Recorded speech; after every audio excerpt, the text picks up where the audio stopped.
화려한 샹들리에가 연회장의 밤을 대낮처럼 밝히고 있었다.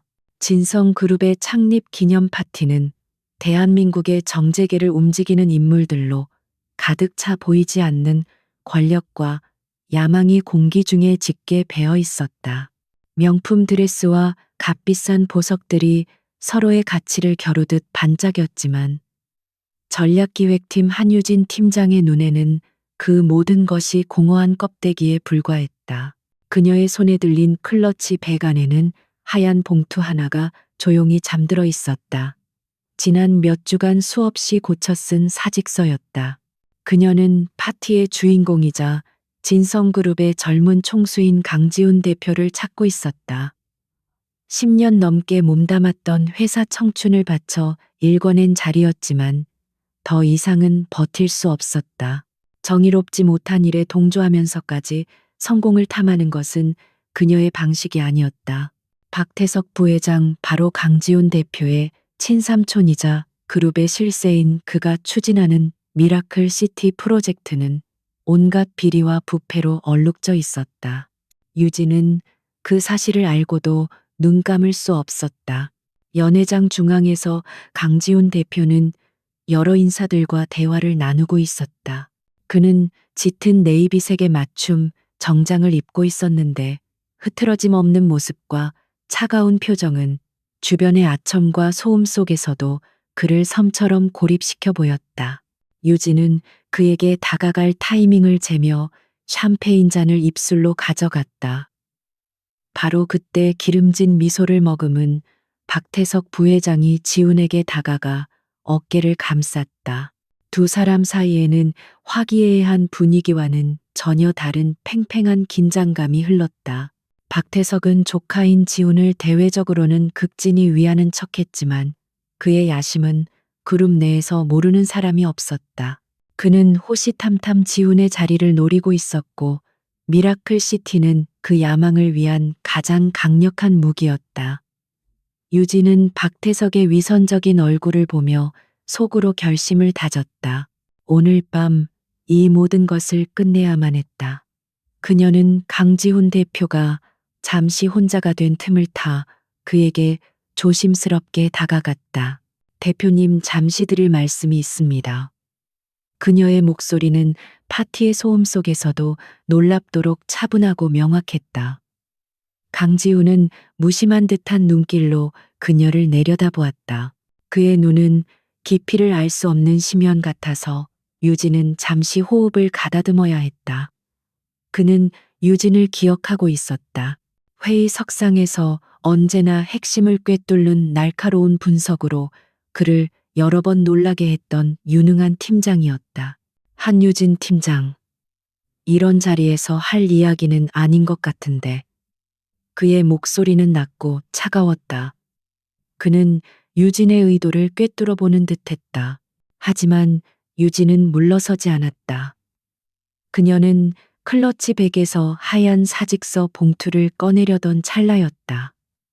바로 그 순간 박태석 부회장이 두 사람 사이로 끼어들었다. 그는 유진을 발견하고는 과장된 친절함으로 그녀에게 말을 걸었다.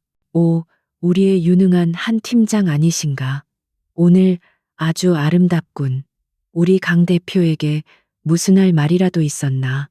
박태석의 눈은 웃고 있었지만 그 속에는 교활한 빛이 번뜩였다. 그는 지훈과 유진 사이의 미묘한 분위기를 감지하고 본능적으로 이것을 이용할 수 있음을 직감했다. 그는 웨이터를 불러 술을 권하며 자연스럽게 유진을 대화에 끌어들였다. 유진은 그의 의도를 알기에 정중히 거절하려 했지만 그는 끈질겼다. 박태석은 일부러 강지훈이 보는 앞에서 유진에게 지나친 관심을 보였다. 그것은 교묘한 함정이었다. 젊은 대표가 유능한 여성 부하 직원과 부적절한 관계라는 헛소문을 퍼뜨리기 위한 밑그림이었다. 유진은 불쾌감을 감추고 자리를 피하려 했지만 박태석이 건넨 술잔을 거부하는 순간 그의 하수인이 다가와 그녀와 부딪히는 척하며 그녀의 드레스에 와인을 쏟았다. 모든 것이 계획된 것처럼 순식간에 일어난 일이었다. 이런 죄송합니다. 제 실수입니다. 남자는 과장되게 사과하며 유진의 옷을 닦으려 했다. 유진은 그의 손을 뿌리치며 뒤로 물러섰다. 드레스는 붉은 와인으로 엉망이 되었고 주변의 시선이 집중되었다. 박태석은 걱정스러운 표정을 지으며 지훈에게 말했다. 이런 지훈아, 네가 한 팀장을 좀 챙겨야겠구나. 위층 스위트룸 키를 줄 테니 잠시 쉬게 해주는 게 좋겠다. 그는 지훈의 주머니에 카드키를 찔러 넣었다. 강지훈의 눈빛이 순간 차갑게 가라앉았다. 그는 삼촌의 저열한 속셈을 즉시 알아차렸다. 그가 유진과 함께 호텔 방으로 올라가는 모습이 사람들의 눈에 띄면 내일 아침 신문에는 온갖 추측성 기사가 도배될 것이었다. 하지만 엉망이 된 채로 당황한 유진을 그냥 내버려 둘 수도 없는 노릇이었다. 그는 짧게 생각한 후 유진의 팔을 부드럽게 잡았다. 따라오시죠, 한 팀장. 그의 행동은 단호했다. 유진은 어쩔 수 없이 그를 따라 나섰다. 두 사람이 연회장을 빠져나가 엘리베이터로 향하는 동안 박태석의 입가에는 만족스러운 미소가 걸려 있었다. 그의 계획대로 모든 것이 흘러가고 있었다. 그는 이미 매수해둔 기자에게 연락을 취했다. 완벽한 스캔들의 무대가 준비된 셈이었다. 엘리베이터 문이 닫히자 강지우는 잡고 있던 유진의 팔을 놓았다. 두 사람 사이에는 무거운 침묵이 흘렀다. 죄송합니다. 저 때문에 곤란한 상황에 처하셨습니다.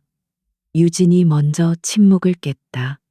그녀는 자신의 사직서 하나 내려다 일이 이렇게까지 커질 줄은 상상도 못했다. 강지우는 엘리베이터 벽에 기댄 채 눈을 감고 있었다. 그는 대답 대신 짧게 한숨을 내쉬었다. 이건 한 팀장 잘못이 아닙니다. 처음부터 나를 노리고 판 함정이니까. 당신은 그저 미끼로 이용된 것뿐. 그의 목소리에는 냉정한 분노가 서려 있었다. 스위트룸에 들어서자마자 강지호는 창가로 다가가 커튼을 살짝 걷고 밖을 살폈다. 예상대로 호텔 입구 근처에서 몇몇 기자들이 서성이고 있었다. 이미 덫은 놓아졌군. 그는 씁쓸하게 중얼거렸다. 유진은 어찌할 바를 몰라 방 중앙에 서 있었다. 이제 어떻게 되는 걸까? 그녀는 단지 부패한 프로젝트에 대한 항의로 회사를 떠나려 했을 뿐인데 그룹 총수의 스캔들 상대로 전락해버렸다. 그녀의 경력은 이대로 끝장날 수도 있었다. 방법이 없습니다. 지금 우리가 여기서 따로 나간다면 내일 아침 우리는 불륜 관계로 기사화될 겁니다. 박 부회장이 그렇게 만들겠죠. 강지호는 돌아서서 유진을 똑바로 쳐다보았다. 그의 눈빛은 그 어느 때보다 진지하고 날카로웠다. 그는 잠시 망설이다가 마치 엄청난 결심을 한 사람처럼 입을 열었다.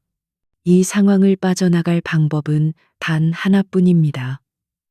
상식적이지도 정상적이지도 않은 방법이지만 유진은 그의 말에 긴장하며 다음 말을 기다렸다.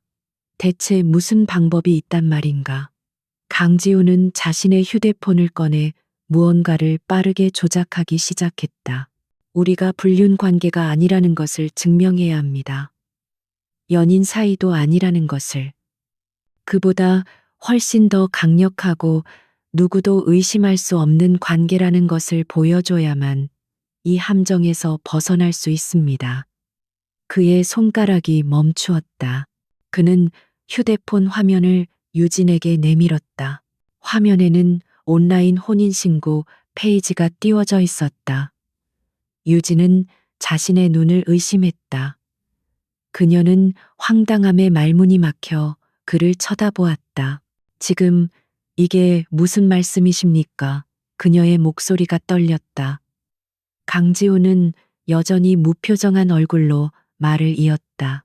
우리가 오늘 밤 여기서 부적절한 관계를 맺은 것이 아니라 이미 법적인 부부 관계였기에 함께 있었다고 주장하는 겁니다. 비밀리에 결혼을 진행해 온 사이였다고 말이죠. 미쳤습니까? 제가 왜 대표님과 결혼을 해야 합니까? 유진은 격앙된 목소리로 외쳤다. 평생을 걸쳐 쌓아온 그녀의 이성과 상식이 통째로 부정당하는 기분이었다. 하지만 강지훈은 흔들리지 않았다. 이것은 감정의 문제가 아닙니다. 한 팀장 생존의 문제입니다. 당신의 경력 그리고 나의 자리 모든 것이 걸려 있습니다. 박 부회장은 당신을 매장시키고 나를 끌어내리기 위해 무슨 짓이든 할 겁니다. 그의 말은 냉혹한 현실이었다. 유진은 박태석의 잔인함을 누구보다 잘 알고 있었다. 그에게 밉보인 직원들이 어떻게 회사에서 사라져갔는지 똑똑히 보아왔다. 이 스캔들이 터지면 그녀는 부도덕한 여성으로 낙인 찍혀 업계에서 다시는 발을 붙이기 어려울 터였다. 그녀의 눈앞이 캄캄해졌다. 사직서를 내고 조용히 떠나려던 계획은 산산조각이 나버렸다. 이제 그녀 앞에는 파멸적인 스캔들과 황당무계한 결혼이라는 두 가지 선택지뿐이었다. 강지훈은 그녀의 고뇌를 읽고 있었다. 그는 한 걸음 다가와 목소리를 낮췄다. 이건 진짜 결혼이 아닙니다. 위기를 넘기기 위한 계약일 뿐입니다. 필요한 기간 동안만 부부 행세를 하고 모든 것이 안정되면 깨끗하게 이혼하는 겁니다. 그 과정에서 한 팀장이 잃는 것은 아무것도 없도록 내가 보장하겠습니다. 오히려 당신이 그토록 반대하던 미라클 시티 프로젝트의 비리를 파헤칠 기회를 주겠습니다. 그의 제안은 악마의 속삭임처럼 달콤했다. 유진은 혼란스러웠다. 박태석에게 복수하고 그의 비리를 만천하에 공개할 기회. 그것은 그녀가 회사를 떠나려던 근본적인 이유를 해결할 수 있는 유일한 방법처럼 보였다. 하지만 그 대가로 치러야 할 결혼이라는 행위는 너무나도 비현실적이었다. 그녀는 자신의 인생을 건거대한 도박 앞에 서 있었다. 창밖에서는 기자들의 카메라 플래시가 간헐적으로 터지는 것이 보였다. 시간은 그녀의 편이 아니었다. 결국 깊은 한숨과 함께 그녀는 고개를 끄덕였다. 알겠습니다. 대표님의 제안을 받아들이겠습니다. 그녀의 목소리는 거의 들리지 않을 정도로 작았지만 그 안에는 강철 같은 결의가 담겨 있었다.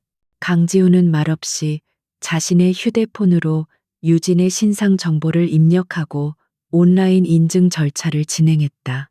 몇 번의 터치와 함께 대한민국 법률 시스템에 두 사람을 부부로 묶는 전자기록이 생성되었다. 화면에 혼인신고가 정상적으로 처리되었습니다. 라는 메시지가 떠올랐다. 그 순간 방 안의 공기는 이전과 완전히 달라져 있었다. 두 사람은 더 이상 대표와 팀장이 아니었다. 법적으로 그들은 이제 남편과 아내였다. 유진은 자신의 손가락을 내려다 보았다. 반지도 축하도 사랑의 서약도 없는 결혼. 그녀의 인생은 단 몇 시간 만에 예측할 수 없는 방향으로 폭주하기 시작했다. 강지훈은 휴대폰을 내려놓고 창밖을 보며 말했다. 이제 쇼를 시작할 시간입니다. 다음 날 아침 유진은 낯선 호텔 스위트룸의 침대에서 눈을 떴다. 머리 위로 쏟아지는 아침 햇살은 비현실적으로 밝았고 지난밤의 소동이 마치 꿈처럼 아득하게 느껴졌다. 하지만 곧이어 모든 기억이 파도처럼 밀려왔다. 와인이 쏟아진 드레스 박태석 부회장의 교활한 미소, 그리고 강지훈 대표의 차가운 얼굴과 온라인 혼인신고라는 황당무계한 단어까지. 그녀는 이마를 짚으며 신음했다. 모든 것은 끔찍한 현실이었다. 그녀가 거실로 나갔을 때 강지훈은 이미 완벽하게 슈트를 차려입은 채 창가에 서서 신문을 읽고 있었다. 어젯밤의 혼란은 그의 얼굴에 어떤 흔적도 남기지 않은 듯했다. 그의 평온한 모습은 오히려 유진의 마음을 더욱 복잡하게 만들었다. 그는 인기척을 느끼고 돌아보았다. 일어났습니까? 어젯밤 일에 대해 정리할 필요가 있겠군요. 그의 목소리는 어떠한 감정도 담겨 있지 않은 순수한 사무적인 톤이었다. 테이블 위에는 김이 모락모락 나는 커피와 간단한 아침 식사가 준비되어 있었다. 그리고 그 옆에는 법률 서류로 보이는 두꺼운 문서 한 뭉치가 놓여 있었다. 유진은 말없이 자리에 앉았다.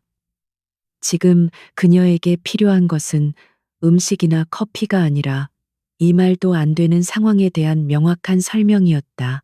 강지우는 그녀의 맞은편에 앉아 서류 뭉치를 그녀 쪽으로 밀었다. 이것부터 읽어보시죠. 우리의 관계를 정의할 계약서입니다. 계약서, 라니오. 유진은 기가 막힌다는 듯 되물었다. 법적인 효력을 가진 혼인신고가 엄연히 존재하는데 별도의 계약서라니. 강지우는 조금도 동요하지 않고 말을 이었다. 우리의 결혼은 목적을 위한 수단일 뿐 그 이상도 이하도 아닙니다. 그러니 서로의 권리와 의무 그리고 경계를 명확히 해야겠죠. 감정적인 오해나 불필요한 기대를 사전에 차단하기 위한 장치이기도 하고요. 그의 말은 한치의 오차도 없는 기계처럼 정확하고 냉정했다. 유진은 계약서의 첫 장을 넘겼다. 결혼 계약서라는 제목 아래 빼곡하게 적힌 조항들이 눈에 들어왔다. 계약 기간은 정확히 6개월. 그 기간 동안 두 사람은 대외적으로 완벽한 부부의 모습을 연기해야 했다. 공식 석상에 함께 참석하고 언론 인터뷰에 응하며 SNS를 통해 행복한 결혼 생활을 암시하는 사진을 게시하는 것까지 세세하게 명시되어 있었다. 사생활에 대한 상호 불간섭 조항도 있었다. 두 사람은 지정된 거처에서 함께 생활하지만 각자의 사적인 공간과 시간은 철저히 보장된다는 내용이었다. 가장 중요한 조항은 계약의 목적과 종료 조건에 관한 것이었다. 본 계약은 진성그룹 내 부패 세력을 척결하고 강지훈 대표의 경영권을 안정적으로 확보하는 것을 최우선 목표로 한다. 그리고 목표 달성 시 혹은 계약 기간 6개월 만료 시 쌍방 합의하에 즉시 이혼 절차를 개시한다. 유진은 이 문장들을 읽으며 헛웃음을 터뜨렸다. 그녀의 인생이 걸린 결혼이 한낱 기업의 경영권 분쟁을 위한 프로젝트 계약서처럼 취급되고 있었다. 이게 제가 얻는 전부입니까? 대표님의 방패막이가 되어주고 제 인생의 6개월을 저당 잡히는 대가로요. 유진은 날카롭게 물었다. 그녀는 결코 호락호락하게 이용당할 생각이 없었다. 강지우는 마치 그 질문을 기다렸다는 듯 계약서의 특정 부분을 손가락으로 가리켰다. 을 한유진은 계약 기간 동안 대표이사 직속 특별 고문직을 겸임하며 미라클 시티 프로젝트에 대한 모든 자료 접근권 및 감사권을 가진다. 그 조항을 보는 순간 유진의 눈빛이 흔들렸다. 이것은 그녀가 그토록 원했던 것이었다. 박태석의 비리를 파헤칠 수 있는 합법적이고 강력한 권한. 강지훈은 그녀의 속마음을 꿰뚫고 있었다. 한 팀장이 사직서를 내려던 이유 미라클 시티 때문 아닙니까? 그 프로젝트 뒤에 숨겨진 추악한 진실을 세상에 밝히고 싶다면 나를 이용하십시오. 나는 당신에게 그럴 힘을 실어줄 테니.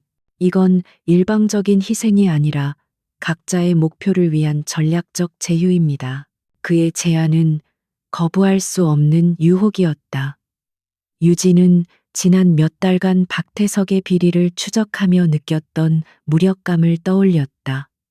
그녀는 거대한 벽 앞에서 혼자 싸우고 있었다. 하지만 이제 강지훈이라는 그룹 전체를 움직일 수 있는 가장 강력한 아군을 얻게 될 수도 있었다. 물론 그 대가는 가짜 아내가 되어 자신의 3일부를 포기하는 것이었지만 어차피 스캔들로 무너질 위기에 처했던 인생이었다. 잃을 것이 없는 사람에게는 가장 과감한 선택지가 열리는 법이다. 유진은 계약서를 처음부터 끝까지 다시 한번 꼼꼼하게 읽어내려갔다. 위자료 조항도 있었다.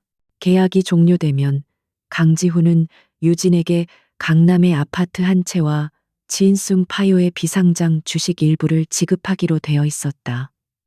그녀가 평생 일해도 만져보기 힘든 액수였다. 하지만 유진에게 돈은 중요하지 않았다. 그녀는 펜을 들어 위자료 조항에 붉은 줄을 그었다.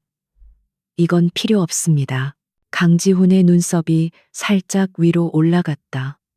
그는 유진의 행동을 의외라는 듯 바라보았다. 대신 다른 조건을 걸겠습니다. 계약이 성공적으로 끝나면 미라클 시티 프로젝트로 인해 피해를 본 모든 협력업체와 주민들에게 정당한 보상을 해 주십시오. 그리고 진성그룹 내부에 다시는 이런 부패가 발생하지 않도록 독립적인 감사 시스템을 구축하겠다고 약속해 주십시오. 그녀의 목소리에는 단호한 의지가 실려 있었다. 그 순간 강지우는 처음으로 한유진이라는 여자를 다시 보게 되었다. 그는 그녀를 그저 유능하지만 이상주의적인 직원 정도로 생각했다. 하지만 그녀는 돈이나 명예가 아닌 자신만의 확고한 정의와 신념을 위해 움직이는 사람이었다. 그의 입가에 희미한 미소가 스쳤다. 사라졌다. 좋습니다. 그 조건 받아들이죠. 계약서에 명시하겠습니다. 그는 자신의 변호사에게 전화를 걸어 계약서 수정을 지시했다. 잠시 후 수정된 계약서가 이메일로 도착했다. 유진은 자신의 요구사항이 정확히 반영된 것을 확인하고 나서야 비로소 펜을 들어 서명란에 자신의 이름을 적었다.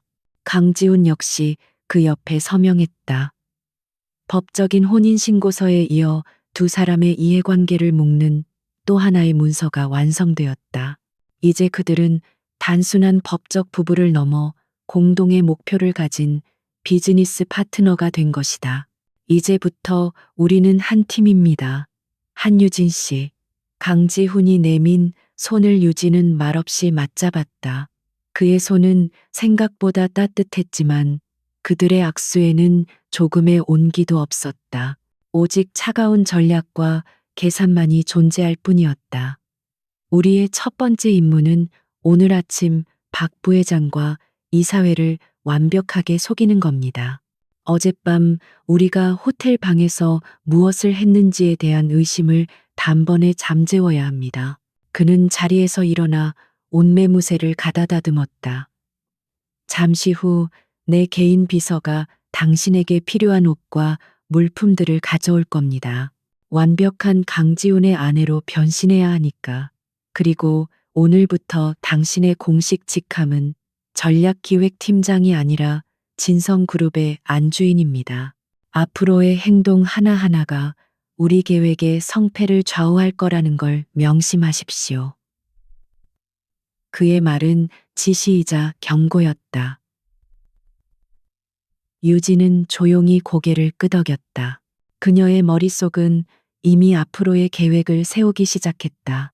박태석은 분명 두 사람의 관계를 의심하며 집요하게 파고들 것이다. 그를 속이기 위해서는 사소한 디테일까지 완벽해야 했다. 두 사람이 어떻게 처음 만났고 어떻게 사랑에 빠졌으며 왜 비밀리에 결혼을 할 수밖에 없었는지에 대한 설득력 있는 스토리가 필요했다. 유진은 자신의 전략기획 능력을 총동원하여 가상의 러브스토리를 구상하기 시작했다. 그녀의 눈빛은 더 이상 혼란스럽지 않았다. 대신 거대한 프로젝트를 앞둔 기획자의 예리한 빛으로 가득 차 있었다. 창밖의 도시가 분주하게 움직이기 시작했다. 유진은 자신이 거대한 폭풍의 눈으로 걸어 들어왔음을 직감했다.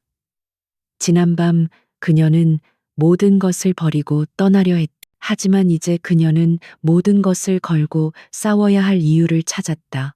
그것은 복수도 명예도 아니었다. 그녀가 믿는 정의를 실현하기 위한 그녀 인생에서 가장 중요하고 위험한 프로젝트의 시작이었다. 진성그룹의 본사 건물은 거대한 유리와 강철로 이루어진 성체 같았다. 그 안에서 일하는 수천 명의 직원들에게 강지훈 대표의 갑작스러운 결혼 소식은 그야말로 핵폭탄급 충격이었다. 사내 인트라넷에 공식 발표가 올라온 지 불과 몇 분 만에 모든 부서의 메신저 창은 온갖 추측과 가십으로 들끓었다. 상대가 다름 아닌 유능하기로 소문난 전략기획팀의 한유진 팀장이라는 사실은 충격을 넘어 경악에 가까웠다. 어젯밤의 파티에서 와인 얼룩이 진 드레스를 입고 총수의 부축을 받으며 사라졌던 그녀가 하룻밤 사이에 그룹의 안주인이 되어 나타난 것이다. 직원들은 그녀가 신데렐라가 된 것인지 아니면 교활한 요부가 된 것인지에 대해 저마다의 상상력을 동원해 이야기를 만들어냈다. 하지만 그 누구도 이 결혼이 차가운 계산과 절박한 생존 본능이 낳은 계약의 산물이라는 사실은 짐작조차 하지 못했다. 강지훈의 개인 비서가 준비해온 옷으로 갈아입은 유진은 거울 앞에 섰다. 평소 입던 단정한 오피스룩이 아닌 우아하고 기품 있는 아이보리색 트위드 원피스였다. 목에는 심플하지만 값비싼 다이아몬드 목걸이가 걸려 있었다. 그녀의 모습은 더 이상 실무를 책임지는 팀장이 아니라 재벌가의 며느리 혹은 그 자체로 권력인 사람처럼 보였다. 하지만 유진의 눈빛만은 변하지 않았다. 그 속에는 여전히 냉철한 분석과 결의가 살아 있었다. 준비됐습니까? 회사로 출발하기 직전 강지훈이 물었다. 그는 이미 두 사람의 러브 스토리 시나리오를 몇 번이고 유진과 맞춰본 상태였다. 그녀의 놀라운 기억력과 순발력은 그를 안심시켰다. 박 부회장은 분명 우리 관계의 허점을 파고들 겁니다. 사소한 질문 하나에도 흔들려선 안 됩니다. 우리가 처음 만난 장소, 첫 데이트, 프러포즈까지 모든 것을 완벽하게 연기해야 합니다. 그의 말에 유진은 담담하게 고개를 끄덕였다. 걱정 마십시오. 제 전문 분야니까요. 회장 전용 엘리베이터가 1층 로비에 도착하고 문이 열리는 순간 모든 소음이 거짓말처럼 멎었다. 로비에 있던 모든 직원들의 시선이 일제히 두 사람에게로 쏠렸다. 강지훈은 평소와 다름없이 무표정한 얼굴이었지만 엘리베이터에서 내리며 자연스럽게 유진의 허리를 감쌌다. 계산된 행동이었다. 유진은 잠시 멈칫했지만 이내 그의 리드에 맞춰 우아하게 걸음을 옮겼다. 그녀의 얼굴에는 수줍은 듯하지만 행복한 미소가 걸려 있었다. 완벽한 연기였다. 두 사람이 임원 전용 복도를 지나는 동안 기다렸다는 듯이 박태석 부회장이 나타났다. 그의 얼굴에는 인자한 삼촌의 미소가 가득했지만 눈은 차갑게 빛나고 있었다. 오, 우리 조카와 새아가 아닌가 이렇게 갑작스럽게 좋은 소식을 전하다니 이 삼촌에게는 먼저 알려줬어야지. 그는 너스레를 떨며 두 사람에게 다가왔다. 그의 시선은 유진에게 집요하게 머물렀다.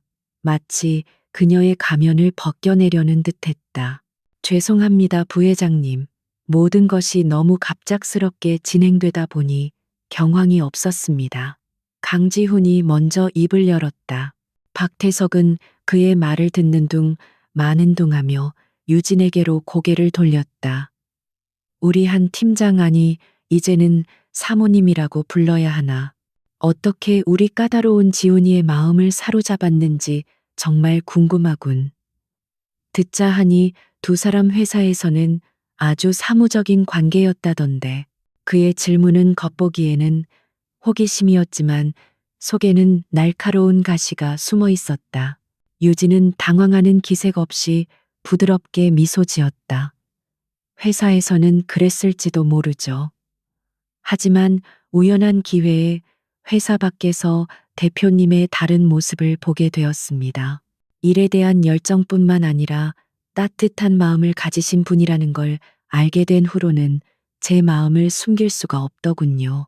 그녀는 미리 준비한 시나리오대로 두 사람이 한자선 행사에서 우연히 만나 서로에게 호감을 갖게 되었다는 이야기를 풀어놓았다. 그녀의 연기는 너무나 자연스러워서 옆에서 듣고 있던 강지훈조차 잠시 진짜라고 착각할 정도였다. 박태석은 유진의 빈틈없는 대답에 잠시 말문이 막혔다.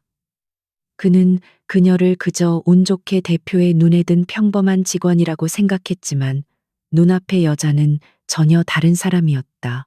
어떠한 압박에도 흔들리지 않는 강한 내면을 가진 만만치 않은 상대였다. 그의 미간에 미세한 주름이 잡혔다. 그는 자신이 상황을 너무 쉽게 생각했을지도 모른다는 불길한 예감에 휩싸였다. 그렇군. 아주 로맨틱한 이야기야. 두 사람의 결혼을 진심으로 축하하네. 그는 억지 미소를 지으며 물러섰다.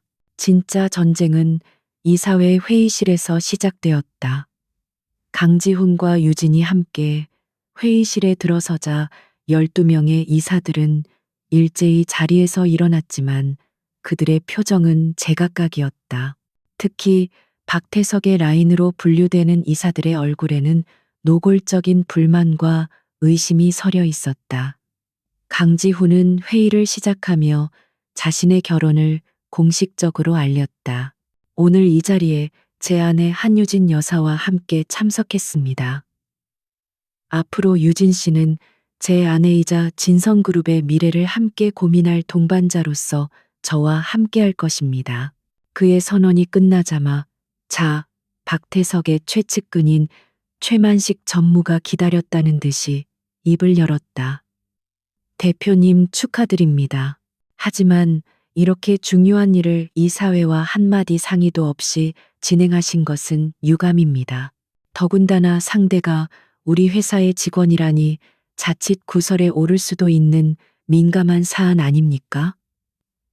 그의 말은 정중했지만 그 안에는 대표가 여직원을 이용해 부적절한 처신을 했다는 비난의 의도가 명백히 담겨 있었다. 모든 이사들의 시선이 유진에게로 향했다. 그녀가 이 자리에서 어떻게 반응하느냐에 따라 그녀는 총수의 여자로 인정받거나 혹은 총수를 홀린 불효로 낙인 찍힐 터였다. 유진은 긴장되는 순간에도 침착함을 잃지 않았다. 그녀는 자리에서 일어나 이사들을 향해 허리를 숙였다. 최 전무님의 우려 충분히 이해합니다. 그리고 저 또한 진성의 한 사람으로서 제 개인적인 일로 회사에 누를 끼치고 싶지 않습니다. 그녀는 잠시 말을 멈추고 숨을 골랐다. 회의실 안에는 숨막히는 정적이 흘렀다. 하지만 저는 이 결혼이 결코 진성그룹에 해가 되지 않을 것이라 확신합니다. 지난 10년간 저는 전략기획팀의 일원으로서 누구보다 진성의 성공을 위해 헌신해 왔습니다. 이제는 강지훈 대표의 아내로서 그의 가장 가까운 곳에서 그가 흔들리지 않고 올바른 길로 나아갈 수 있도록 돕겠습니다. 이것은 제 사랑의 약속이자 진성에 대한 저의 새로운 충성 서약입니다. 그녀의 목소리는 부드러웠지만 강한 힘이 있었다. 그녀는 자신을 변호하는 대신 자신의 결혼을 회사에 대한 헌신으로 승화시켰다. 이사들은 술렁이기 시작했다. 그들은 유진에게서 예상했던 가벼움이나 당황스러움을 전혀 찾아볼 수 없었다. 오히려 그들 앞에는 그룹의 미래에 대한 확고한 비전을 가진 준비된 안주인이 서 있었다. 최 전무는 더 이상 반박할 말을 찾지 못하고 입을 다물었다. 박태석의 얼굴은 분노로 굳어 있었다. 그는 유진이라는 변수가 자신의 계획을 이렇게까지 뒤흔들 줄은 상상도 못했다. 애초에 그녀를 이용해 강지훈에게 스캔들을 뒤집어 씌우려던 계획은 완벽한 실패로 돌아갔다. 오히려 두 사람의 결혼은 강지훈의 입지를 더욱 공고히 해주는 예상 밖의 결과를 낳았다. 그는 이제 한유진이라는 여자를 단순한 미끼가 아닌 제거해야 할 적으로 인식하기 시작했다. 회의가 끝나고 강지훈과 유진은 이사들의 미묘하게 달라진 인사를 받으며 회의실을 나섰다. 아무도 없는 복도에 이르러서야 강지훈은 나지막이 말했다. 오늘 아주 훌륭했어, 한유진 씨. 내가 생각했던 것 이상으로 그것은 그가 그녀에게 건넨 첫 번째 칭찬이었다. 유진은 대답 대신 옅은 미소를 지었다. 이제 겨우 첫 번째 전투가 끝났을 뿐이었다. 앞으로 넘어야 할 산은 훨씬 더 높고 험난할 터였다. 하지만 그녀는 두렵지 않았다. 오히려 가슴 속에서 뜨거운 무언가가 끓어오르는 것을 느꼈다. 강지훈의 펜트하우스는 그의 성격만큼이나 차갑고 정제된 공간이었다. 거대한 통유리창 너머로 서울의 야경이 그림처럼 펼쳐져 있었지만 내부는 온통 무채색의 미니멀리즘 가구들로 채워져 있어 인간적인 온기라고는 찾아보기 힘들었다. 한유진은 이곳으로 짐을 옮긴 첫날부터 이 집을 자신의 새로운 사무실이자 전쟁 지휘 본부로 여기기로 했다. 계약서에 명시된 대로 두 사람은 복층 구조의 집에서 각자의 층을 사용하며 철저히 사적인 영역을 지켰다. 결혼 발표 이후 유진의 삶은 완전히 바뀌었다. 그녀는 더 이상 매일 아침 지옥철에 시달리며 출근할 필요가 없었다. 대신 강지훈이 부여한 대표이사 직속 특별 고문이라는 직함과 함께 그룹의 최상위 보안 등급을 부여받았다. 그녀의 노트북으로는 진성그룹의 모든 내부 서버에 접속이 가능했다. 그것은 박태석 부회장이 수년간 공들여 숨겨온 비밀의 판도라 상자를 여는 열쇠와도 같았다. 본격적인 협업은 그들이 함께 생활하기 시작한 지 사흘째 되던 날 밤에 시작되었다. 강지훈의 서재는 작은 도서관을 방불케 할 만큼 방대했고 중앙에는 거대한 원목 책상이 놓여 있었다. 유진은 그곳에서 미라클 시티 프로젝트와 관련된 수만 개의 파일과 데이터를 검토하기 시작했다. 그녀는 놀라운 집중력으로 자료의 바다를 항해했다. 단순한 회계 장부부터 시작해 하청업체, 계약서, 이사회, 회의록, 내부 감사 보고서까지. 그녀의 눈은 작은 숫자 하나, 사소한 문구 하나도 놓치지 않았다. 처음에 강지훈은 그녀에게 자료를 넘겨주고는 자신의 일을 처리했다. 그는 유진의 능력을 인정했지만 이 복잡하게 얽힌 부패의 실타래를 푸는 것은 또 다른 차원의 문제라고 생각했다. 하지만 몇 시간 뒤 유진이 그를 불렀을 때 그의 생각은 완전히 바뀌었다. 대표님, 이 부분을 좀 보시겠어요? 블루스톤 건설이라는 하청업체에 지급된 3차 엔지니어링 비용이 좀 이상합니다. 그녀가 가리킨 모니터에는 복잡한 수식과 그래프가 떠 있었다. 유진은 지난 3년간 블루스톤 건설에 지급된 비용이 동종업계 평균보다 40% 이상 높게 책정되어 있으며 특히 박태석 부회장이 주관하는 회의에서 이 업체가 수의 계약으로 선정된 기록을 찾아냈다. 심지어 블루스톤 건설의 등기이사는 박 부회장의 대학 동문이자 그의 자금 관리인으로 알려진 인물이었다. 이건 단순한 우연이 아닙니다. 명백한 배임 행위의 증거가 될 수 있습니다. 그녀의 분석은 송곳처럼 날카로웠다. 그 순간 강지훈은 유진을 다시 보게 되었다. 자신의 법무팀과 회계팀도 발견하지 못했던 연결고리를 그녀는 단 몇 시간 만에 찾아낸 것이다. 그는 의자를 끌어 유진의 옆에 앉았다. 처음으로 두 사람은 상사와 부하 직원이 아닌 동등한 파트너로서 머리를 맞대고 모니터를 들여다보았다. 계속해봐요. 또 다른 건 없습니까? 그의 목소리에는 이제 뚜렷한 기대감이 실려 있었다. 그날 밤을 기점으로 강지훈의 서재는 두 사람의 비밀 작전실이 되었다. 그들은 밤늦도록 함께 자료를 분석하고 서로의 가설을 검증하며 박태석의 자금 흐름을 추적했다.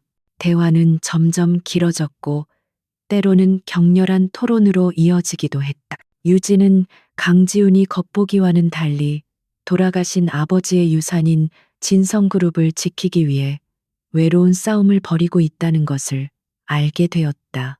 그의 차가운 표정 뒤에는 뜨거운 책임감이 숨겨져 있었다. 반대로 강지훈은 유진의 불의를 참지 못하는 강직함과 어떤 압박에도 굴하지 않는 강인함에 깊은 인상을 받았다. 그녀는 단순히 똑똑한 직원이 아니었다. 그녀는 신념을 위해 자신을 던질 줄 아는 용기를 가진 사람이었다. 두 사람 사이에는 계약서에는 없는 미묘한 감정이 싹트기 시작했다. 그것은 연애 감정과는 다른 공동의 목표를 향해 함께 싸우는 전우들 사이에서만 느낄 수 있는 깊은 신뢰와 존중이었다. 어느 날 밤 그들은 서재 한쪽 벽면을 가득 채운 화이트보드 앞에 섰다. 보드 위에는 미라클 시티를 중심으로 수십 개의 회사 이름과 인물들의 이름이 거미줄처럼 얽혀 있었다. 박태석은 자신이 직접 자금을 관리하는 대신 여러 개의 유령 회사와 차명 계좌를 통해 복잡한 돈 세탁 구조를 만들어 놓았다. 마치 요새 같군요. 웬만한 공격에는 끄떡도 하지 않도록 설계되었습니다. 유진이 혀를 내두르며 말했다. 강지훈은 지친 얼굴로 넥타이를 풀며 말했다. 삼촌은 수십 년간 그룹에 몸담으면서 자신만의 왕국을 건설했습니다. 이 사회의 절반 이상이 그의 사람들이고 언론과 정계에도 그의 영향력이 미치지 않는 곳이 없죠. 단순한 비리 증거 몇 개로는 그를 무너뜨릴 수 없습니다. 뿌리째 뽑아낼 결정적인 한 방이 필요합니다. 그의 목소리에는 깊은 무력감이 배어 있었다. 유진은 포기하지 않았다. 그녀는 며칠 동안 유령 회사들의 법인 등기부등본과 세금 납부 내역을 하나하나 대조하며 실체를 추적했다. 대부분은 서류상으로만 존재하는 회사였지만 그 중 하나가 그녀의 눈길을 사로잡았다. 아르테 개발이라는 작은 페이퍼 컴퍼니였다. 이 회사는 다른 유령 회사들과는 달리 아주 소액이지만 꾸준히 법인세를 납부하고 있었다. 마치 실제 활동을 하는 것처럼 위장하기 위해서였다. 이상해요. 굳이 이렇게까지 할 필요가 있었을까요? 유진은 혼잣말을 하며 아르테 개발의 모든 거래 내역을 샅샅이 뒤졌다. 그리고 마침내 찾아냈다. 아주 사소해서 누구도 주목하지 않았을 흔적. 아르테 개발이 매달 정기적으로 특정 계좌에 컨설팅 비용 명목으로 돈을 보내고 있었던 것이다. 그 계좌의 주인은 박태석 부회장의 아내, 즉 강지훈의 숙모가 운영하는 갤러리였다. 찾았어요. 유진의 목소리에 흥분이 서렸다. 이건 단순한 돈 세탁이 아니에요.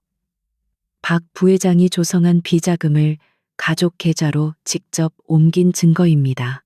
다른 유령 회사들은 모두 대포 통장을 사용했지만 이 아르테 개발만큼은 방심했던 모양이에요. 아마도 금액이 작아서 들키지 않을 거라고 생각했겠죠. 그녀의 발견은 거대한 댐의 작은 균열과도 같았다.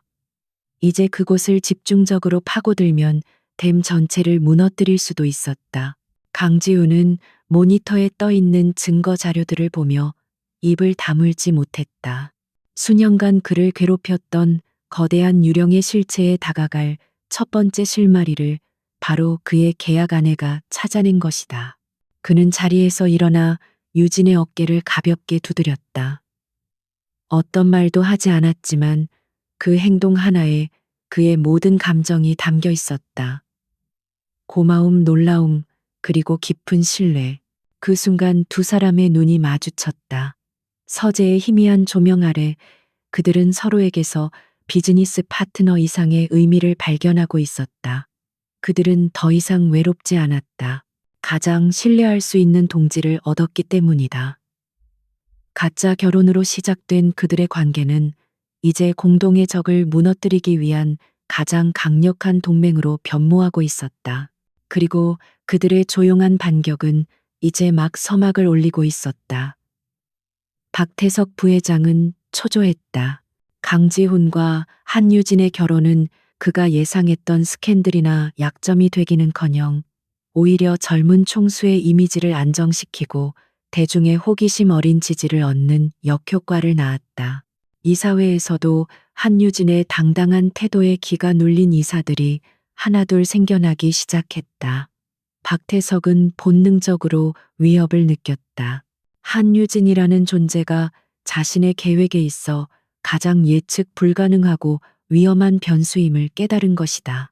그는 자신의 신복인 윤 실장을 집무실로 불렀다. 한유진에 대해 다시 샅샅이 뒤져봐. 학교 기록, 친구 관계, 가족사, 금융 거래 내역까지 먼지 한 톨이라도 나올 때까지 털어. 저 여자의 가면을 벗겨낼 무언가가 반드시 있을 거야. 그의 목소리는 뱀처럼 차갑고 사악했다. 그는 더 이상 강지훈을 직접 공격하는 대신 그의 가장 가까운 곳, 바로 그의 아내를 무너뜨리기로 결심했다.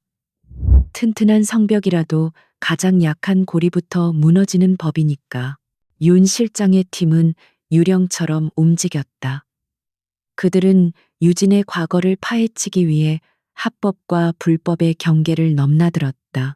졸업 앨범에 실린 옛 친구들에게 접근해 헛소문을 흘리며 반응을 떠보기도 하고 신용정보회사를 매수해 그녀의 금융기록을 열람하기도 했다. 하지만 유진의 과거는 놀라울 정도로 깨끗했다. 학창시절 내내 우등생이었고 교우 관계도 원만했으며 금융 문제나 사생활에서 흠잡을 만한 구석이 전혀 없었다. 한편 유진과 지훈은 그들만의 리듬을 찾아가고 있었다. 밤에는 치열하게 머리를 맞대는 전략적 파트너였지만 낮에는 어색하게나마 부부라는 역할에 적응해 나가는 중이었다. 함께 식사를 하고 주말에는 공식 행사에 참석하며 대중 앞에 모습을 드러냈다. 그들의 관계는 여전히 계약으로 묶여 있었지만 공동의 목표를 위해 함께 싸우면서 보이지 않는 유대감이 조용히 쌓여가고 있었다. 폭풍 전의 고요함과도 같은 시간이었다. 끈질긴 추적 끝에 윤 실장은 마침내 박태석이 원할 만한 먹잇감을 찾아냈다. 그것은 유진의 돌아가신 아버지에 관한 이야기였다. 유진의 아버지는 건실한 중소부품업체를 운영하던 사업가였다. 하지만 10여 년 전 진성그룹의 자회사 중 하나가 벌인 적대적 인수합병으로 인해 회사가 넘어가고 그 충격으로 건강이 악화되어 세상을 떠났다는 사실을 알아낸 것이다. 법적으로는 아무 문제가 없는 일이었지만 자극적으로 포장하기에는 더할 나위 없이 좋은 소재였다. 박태석은 보고를 받자마자 회심의 미소를 지었다. 복수를 위해 의도적으로 접근한 여자라. 아주 흥미로운 이야기가 되겠군. 그는 자신이 영향력을 행사하는 한 인터넷 언론사에 이 정보를 흘렸다. 기사는 그의 의도대로 철저히 악의적으로 작성되었다. 충격, 단독 진성그룹의 새 안주인 알고 보니 아버지의 원수를 남편으로 맞았나 라는 선정적인 제목의 기사가 온라인에 퍼지기 시작했다. 기사의 내용은 교묘했다. 사실과 거짓을 적절히 섞어 유진을 마치 아버지의 복수를 위해 의도적으로 강지훈에게 접근한 탐욕스럽고 계산적인 여자처럼 묘사했다. 그녀의 뛰어난 능력과 차분한 성격마저도 오랜 기간 준비해온 설계의 일부인 것처럼 포장되었다.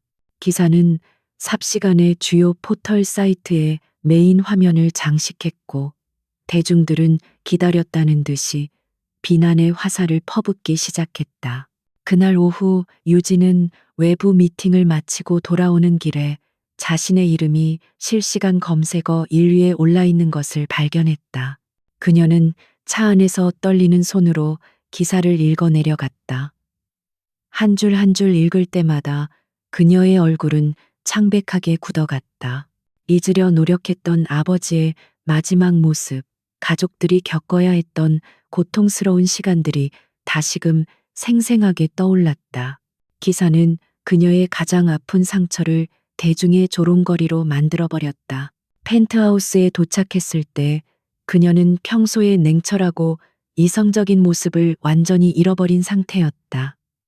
그녀는 소파에 주저앉아 무릎에 얼굴을 묻었다. 단단하던 그녀의 갑옷이 산산조각 난 순간이었다. 강지훈은 퇴근 후 집으로 돌아와 그런 그녀의 모습을 발견했다. 그는 무슨 일이 일어났는지 직감하고 즉시 인터넷 뉴스를 확인했다. 기사를 읽는 그의 눈에서 차가운 분노가 이글거렸다. 그는 박태석의 비열함이 이 정도일 줄은 몰랐다.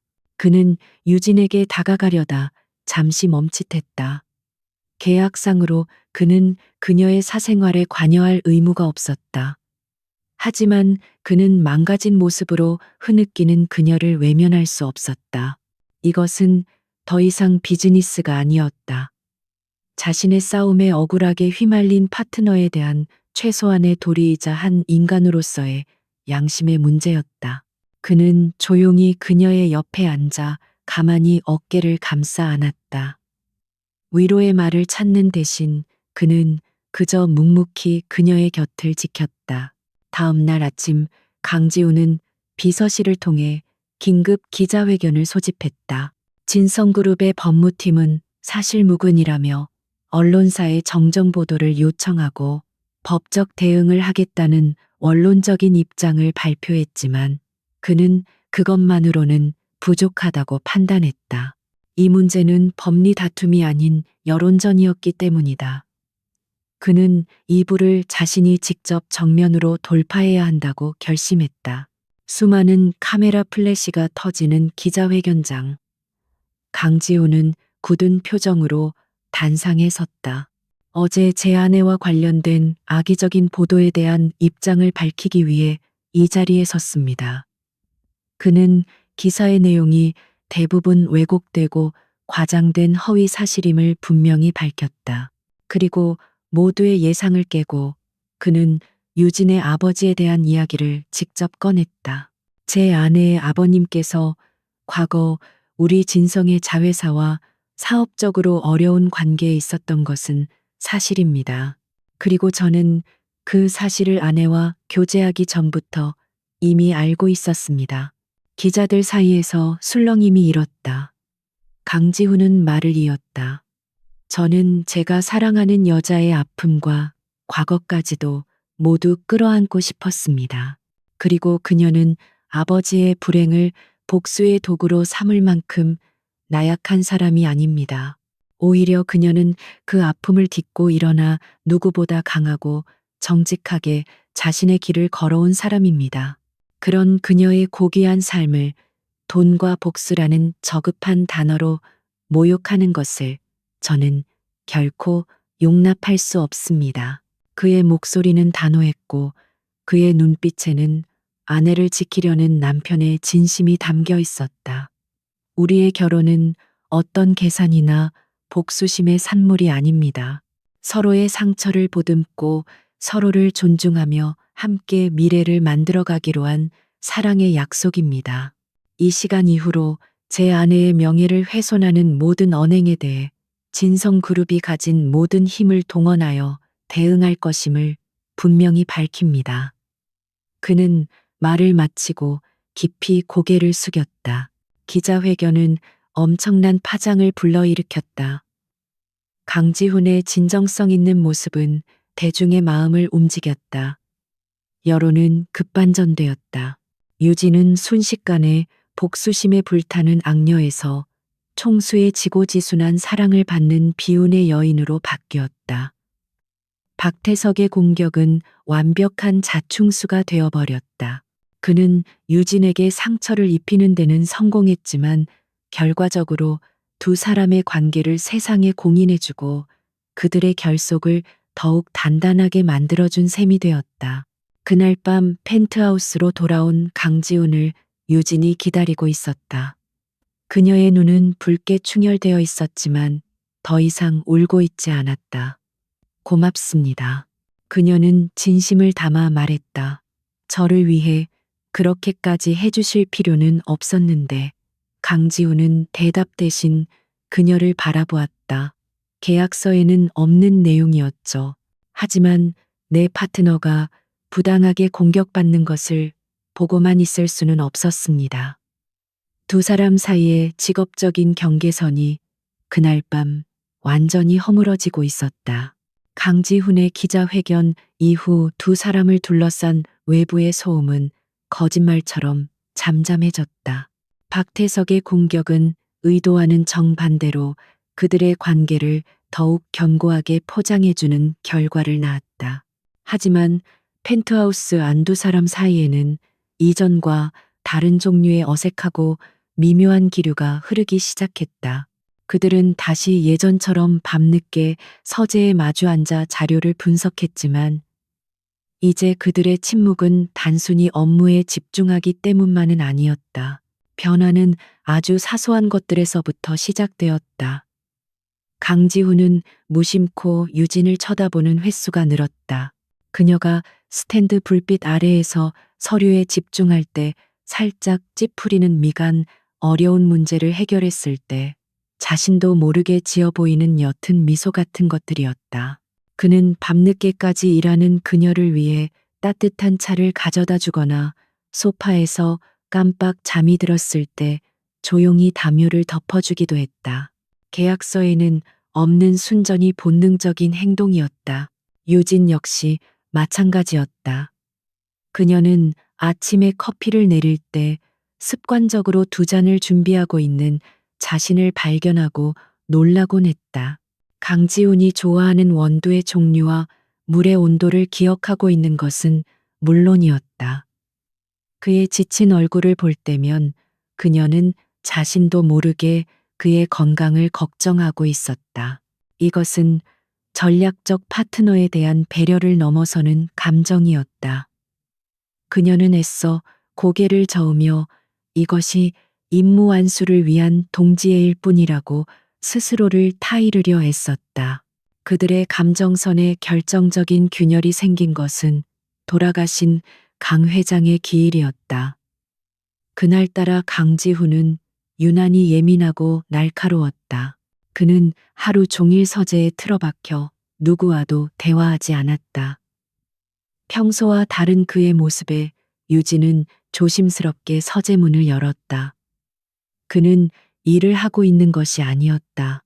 책상 위에는 낡은 사진 액자 하나가 놓여 있었고 그는 그저 멍하니 액자를 내려다보고 있었다.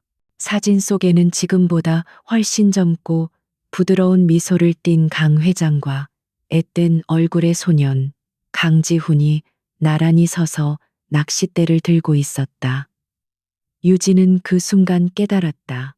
오늘이 바로 그의 아버지가 돌아가신 날이라는 것을. 그녀는 처음으로 강지훈의 차가운 가면 뒤에 숨겨진 깊은 슬픔과 외로움을 보았다.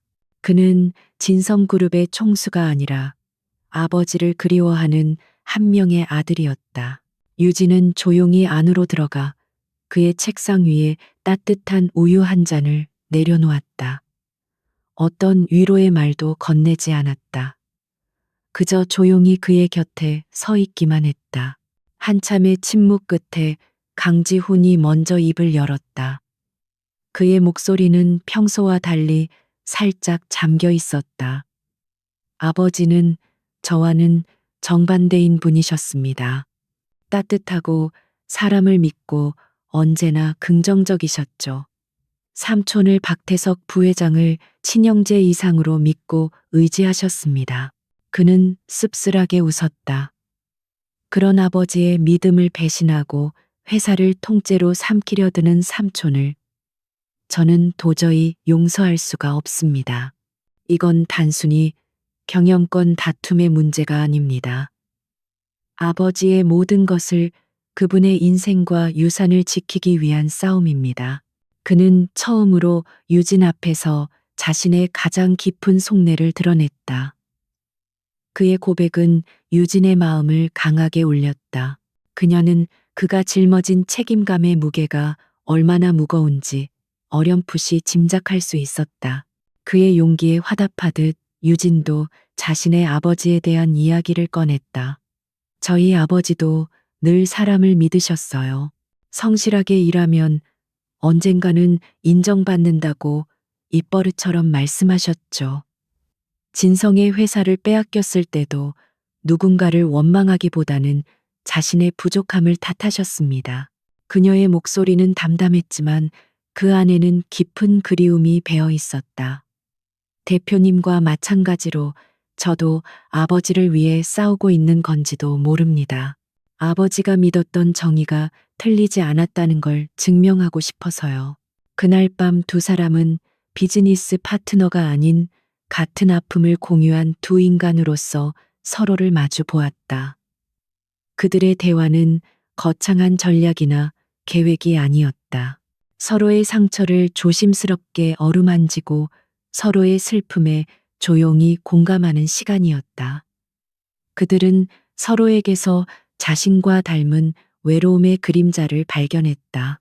그리고 그 발견은 두 사람의 관계를 돌이킬 수 없는 방향으로 이끌고 있었다.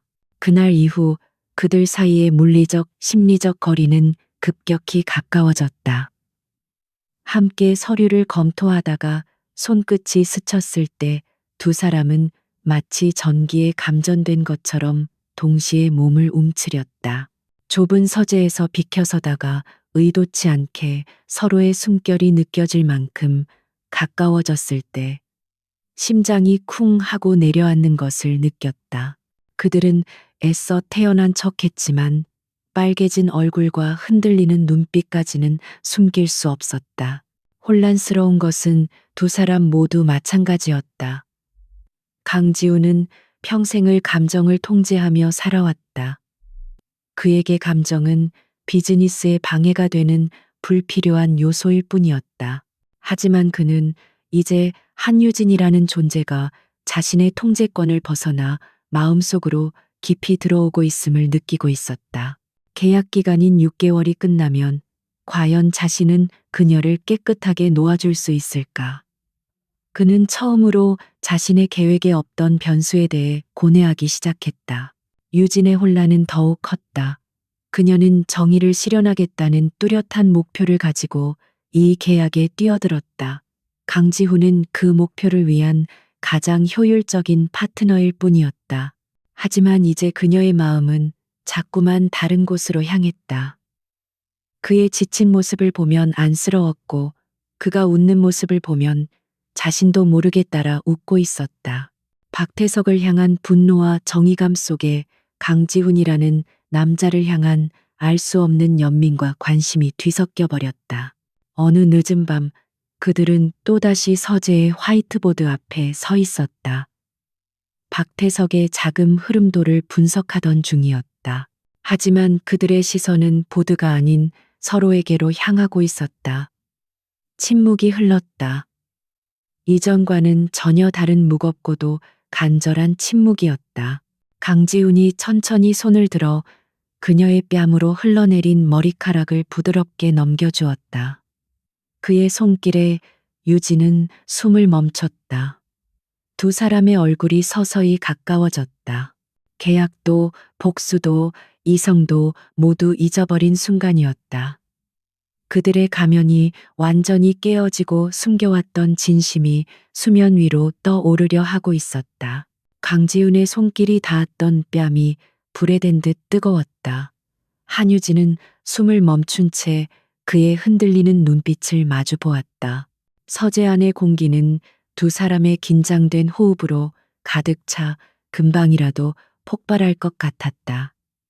하지만 바로 그 순간 이성이 경고등을 켰다. 두 사람은 거의 동시에 한 걸음 뒤로 물러섰다. 지금은 감정에 흔들릴 때가 아니었다. 그들 앞에는 아직 처리해야 할 거대한 괴물이 버티고 있었다. 어색한 침묵을 깬 것은 유진이었다. 그녀는 애써 아무렇지 않은 척 화이트보드로 시선을 돌리며 말했다. 아르테 개발에 자금 흐름 뭔가 석연치 않은 구석이 더 있는 것 같습니다. 숙모님의 갤러리로 들어간 돈은 빙산의 일각일지도 모릅니다. 박 부회장이 이 유령 회사를 통해 정말로 원했던 것은 단순히 비자금 조성이 아닐 수도 있어요. 그녀는 다시 냉철한 전략기획팀장으로 돌아가 있었다. 강지훈 역시 자신의 감정을 추스르고 분석에 합류했다. 유진의 직감은 틀리지 않았다. 그녀는 밤을 새워가며 아르테 개발이 설립된 시점 전후의 모든 이사회 회의록과 진성그룹의 주요 프로젝트 기록들을 대조하기 시작했다. 박태석은 꼬리가 길면 밟힌다는 것을 아는 교활한 인물이었다. 그는 분명 어딘가에 자신의 진짜 목적을 숨겨두었을 터였다. 며칠간의 끈질긴 추적 끝에 그녀는 마침내 그 연결고리를 찾아냈다. 그것은 아무도 주목하지 않았던 그룹의 오래된 휴면 서버 깊숙한 곳에 숨겨져 있었다. 그녀가 발견한 것은 암호화된 파일 묶음이었다. 강지훈의 도움을 받아 암호를 해독했을 때 두 사람은 모니터에 나타난 내용을 보고 경악을 금치 못했다. 그 안에는 박태석이 5년 전 진성그룹이 사활을 걸고 추진했던 유럽 신재생 에너지 사업의 입찰 정보를 경쟁사에 유출했던 증거가 고스란히 담겨 있었다. 당시 진성은 의문의 정보 유출로 입찰에 실패했고 그로 인해 막대한 금전적 손실과 함께 그룹의 국제적 신뢰도에 큰 타격을 입었다. 당시 회장이었던 강지훈의 아버지는 이 일로 리더십에 큰 상처를 입었고 이사회에서 박태석을 위시한 반대파들의 입김이 거세지는 결정적인 계기가 되었다. 모든 것이 박태석의 계획이었던 것이다. 그는 단순히 돈을 횡령한 부패한 경영인이 아니었다. 그는 자신의 야망을 위해 회사에 막대한 손해를 끼치는 것도 서슴지 않는 그야말로 진성그룹의 반역자였다. 이것은 박태석을 완전히 침몰시킬 수 있는 명백한 결정적 증거였다. 이걸 세상에 공개하면 박태석은 끝이야. 강지훈의 목소리가 낮게 가라앉았다. 그의 주먹이 분노로 하얗게 떨리고 있었다. 아버지의 명예를 더럽히고 자신을 오랫동안 괴롭혔던 숙부를 마침내 심판할 수 있는 칼을 손에 쥔 것이다. 하지만 유진의 표정은 그와 달리 어두웠다. 대표님, 이건 그렇게 간단한 문제가 아닙니다. 이 사실이 외부에 알려지는 순간 진성그룹 역시 무사하지 못할 겁니다. 그녀의 말대로였다. 그룹의 2인자인 부회장이 오랫동안 회사를 배신해왔다는 사실은 투자자들에게 엄청난 충격을 줄 것이었다. 진성의 주가는 폭락할 것이고 경쟁사들은 이 기회를 놓치지 않고 공세를 펼칠 터였다. 최악의 경우 그룹 전체가 회복 불가능한 위기에 빠질 수도 있었다. 그들은 적의 목에 칼을 겨눌 수 있는 무기를 찾았지만 그 칼은 자신들 역시 베어버릴 수 있는 양날의 검이었다. 서재 안에서 두 사람의 격렬한 토론이 벌어졌다. 강지훈은 아버지의 명예를 위해서라도 모든 것을 공개하고 정면 돌파를 해야 한다고 주장했다. 설령 상처를 입더라도 썩은 부위를 도려내야만 회사가 다시 건강해질 수 있어. 더 이상 진실을 덮어둘 수는 없소. 하지만 유진의 생각은 달랐다. 정의를 실현하는 방식이 꼭 모든 것을 파괴하는 것일 필요는 없습니다. 우리의 목표는 박태석을 제거하는 것이지 진성그룹을 무너뜨리는 것이 아니지 않습니까? 그녀는 강지훈을 설득했다. 그들의 싸움은 개인적인 복수가 되어서는 안 된다고. 진성그룹을 지켜야 할 책임이 있는 대표이사로서 그는 가장 이성적이고 전략적인 선택을 해야만 했다. 공개적인 폭로 대신 이 카드를 가장 효과적으로 사용할 방법을 찾아야 합니다. 박 부회장을 대중 앞에서 심판하는 것이 아니라 그가 스스로 쌓아 올린 성 안에서 고립시켜 무너지게 만드는 겁니다. 그녀의 눈이 전략가의 그것처럼 날카롭게 빛났다. 유진이 제안한 것은 제3의 방법이었다. 증거를 언론에 터뜨리는 대신 다가오는 주주총회를 전쟁터로 삼는 것이었다. 박태석은 분명 주주총회에서 자신을 따르는 이사들과 일부 주주들을 등에 업고 강지훈의 해임안을 상정할 계획일 터였다. 그때까지 기다렸다가 그의 계획이 정점에 이르렀을 때 이 결정적 증거를 사용하는 것이다. 모든 주주에게 공개할 필요는 없습니다. 박 부회장의 핵심 지지 기반인 몇몇 이사들과 아직 중립을 지키고 있는 기관 투자자들에게만 이 증거의 일부를 사전에 흘리는 겁니다. 그녀는 화이트보드에 이사들의 이름과 지분 관계를 그려가며 설명하기 시작했다. 그들은 박태석이 승리할 것이라 믿기에 그를 따르는 것 뿐입니다. 하지만 그가 회사를 배신한 반역자라는 사실을 알게 되면 침몰하는 배에 끝까지 남아있을 사람은 아무도 없겠죠. 그것은 핵폭탄을 터뜨리는 대신 적의 심장부를 정밀 타격하는 외과 수술과도 같은 계획이었다. 박태석의 지지 기반을 내부에서부터 와해시켜 그를 완벽하게 고립시킨다. 그리고 주주총회 당일 그가 아무런 힘도 쓸 수 없는 무력한 상태가 되었을 때 그의 숨통을 끊는 것이다. 이 방법이라면 진성그룹이 입을 타격을 최소화하면서 박태석을 완벽하게 제거할 수 있었다. 강지훈은 그녀의 계획을 들으며 감탄을 금치 못했다. 분노에 휩싸여 있던 그의 머리가 차갑게 식기 시작했다. 유진의 계획은 훨씬 더 치밀하고 정교하며 무엇보다 대표이사로서의 대의에 부합했다. 그는 마침내 결심했다. 좋소. 당신의 계획대로 합시다. 이제부터 주주총회까지 우리의 모든 역량을 동원해 이 수술을 준비하는 겁니다. 그 순간부터 펜트하우스의 서재는 다시 한번 전쟁 지휘 본부가 되었다.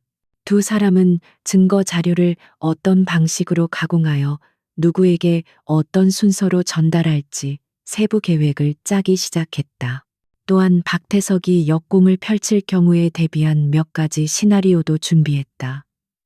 그들의 관계를 정의하던 계약서는 이제 아무런 의미가 없었다.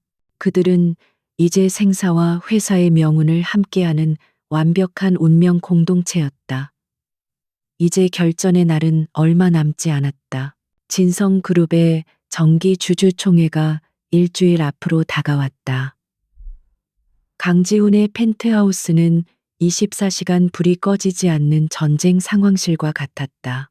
강지훈과 한유진은 밤낮 없이 최종 계획을 점검하고 박태석에게 전달될 결정적 증거를 담은 선물들을 포장했다. 공들여 준비한 칼날을 적의 심장에 꽂아 넣을 순간이 다가오면서 팽팽한 긴장감이 두 사람을 짓눌렀다. 바로 그 무렵 박태석 부회장 역시 최후의 일격을 준비하고 있었다. 그는 강지훈과 한유진이 자신의 배신 행위에 대한 증거를 확보했을 것이라고는 꿈에도 생각하지 못했다. 오히려 그는 자신이 이사회와 주요 주주들을 대부분 포섭했다고 확신하며 승리를 눈앞에 둔 정복자처럼 오만하게 행동했다. 그는 주주총회에서 강지훈의 무능함을 극적으로 부각시켜 자신의 승리의 쐐기를 박을 필요가 있었다. 재앙은 진성그룹의 심장부라 할 수 있는 진성전자 반도체 공장에서 터졌다. 주주총회를 불과 사흘 앞둔 새벽 공장의 핵심 시설인 화학물질 중앙 공급 장치에서 원인 모를 유출 사고가 발생했다. 유독가스가 공장 전체로 퍼져나가면서 수십 명의 야간 근무자들이 병원으로 실려갔고 공장은 전면 가동 중단 상태에 빠졌다. 진성그룹 역사상 최악의 산업 재해 사고였다. 사고가 터지자마자 박태석이 미리 포섭해둔 언론들이 기다렸다는 듯이 대대적인 공세를 시작했다. 뉴스 헤드라인은 온통 진성그룹의 안전 불감증과 강지훈 대표의 미숙한 리더십을 비난하는 기사들로 도배되었다. 이익에 눈멀어 노동자 안전 외면한 진성, 젊은 총수의 경험 부족이 부른 대참사. 자극적인 제목의 기사들이 쏟아지면서 진성의 주가는 곤두박질치기 시작했다. 갑작스러운 위기 상황에 그룹 전체가 패닉에 빠졌다. 박태석을 제거하려던 두 사람의 계획 역시 당장 눈앞에 불을 꺼야 하는 소방수의 처지로 전락했다. 강지훈과 유진은 잠시 서로를 바라보았다. 이것은 명백한 인재이자 교묘하게 설계된 사보타주였다. 두 사람은 즉시 역할을 분담했다. 강지훈은 사태 수습을 위해 현장으로 달려가고 유진은 본사에 남아 보이지 않는 전쟁을 치르기로 했다. 강지훈은 방탄조끼도 없이 사고 현장의 최전선으로 향했다. 그는 언론 카메라 앞에서 숨거나 변명하지 않았다. 대신 방진복을 입고 직접 사고 현장을 둘러보고 병원을 찾아 부상당한 직원들과 그 가족들의 손을 잡고 눈물을 흘렸다. 모든 책임은 대표인 저에게 있습니다. 회사가 모든 것을 걸고 여러분의 치료와 보상을 책임지겠습니다. 그의 진심 어린 사과는 성난 여론을 조금씩 잠재우기 시작했다. 같은 시각 본사 상황실에 남은 유진은 보이지 않는 컨트롤 타워가 되어 위기를 지휘했다. 그녀는 법무팀, 홍보팀, 공장 설비팀을 화상으로 연결해 실시간으로 정보를 취합하고 대응 전략을 수립했다. 그녀의 머리는 냉철하게 돌아갔다. 단순한 안전사고라고 보기에는 타이밍이 너무나 절묘했다. 그녀는 즉시 신뢰할 수 있는 내부 감사팀을 비밀리에 소집해 사고 원인에 대한 재조사를 지시했다. 사고 직전 중앙 공급 장치의 자동 안전 시스템이 누군가에 의해 수동으로 해제되었습니다. 감사팀의 긴급 보고가 올라왔다. 유진의 예상이 맞았다.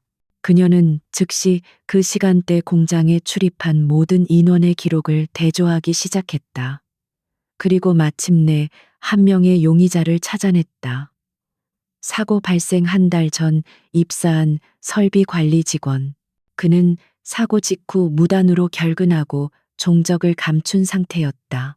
유진은 그의 신상과 금융거래 내역을 샅샅이 추적했다. 그리고 결정적인 단서를 발견했다. 그가 잠적하기 직전 그의 차명 계좌로 거액의 돈이 입금된 사실을 확인한 것이다. 그리고 그 돈의 출처는 바로 박태석의 비자금 통로였던 유령회사 아르테 개발이었다. 완벽한 증거는 아니었지만 이번 사보타주의 배후에 누가 있는지를 명확히 가리키는 강력한 정황 증거였다. 유진은 즉시 이 사실을 현장에 있는 강지훈에게 알렸다. 보고를 받은 강지훈의 눈빛이 차갑게 빛났다. 이제 반격할 시간이었다. 그는 다음 날 아침 다시 한번 기자들 앞에 섰다.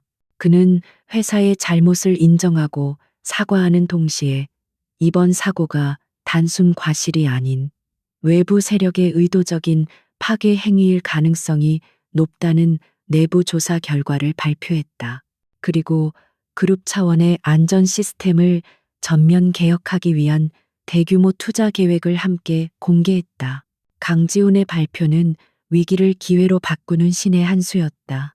진성그룹은 책임을 회피하는 부도덕한 기업이 아니라 외부의 공격에도 흔들리지 않고 오히려 혁신을 통해 위기를 극복하려는 강력한 조직이라는 이미지를 심어주었다.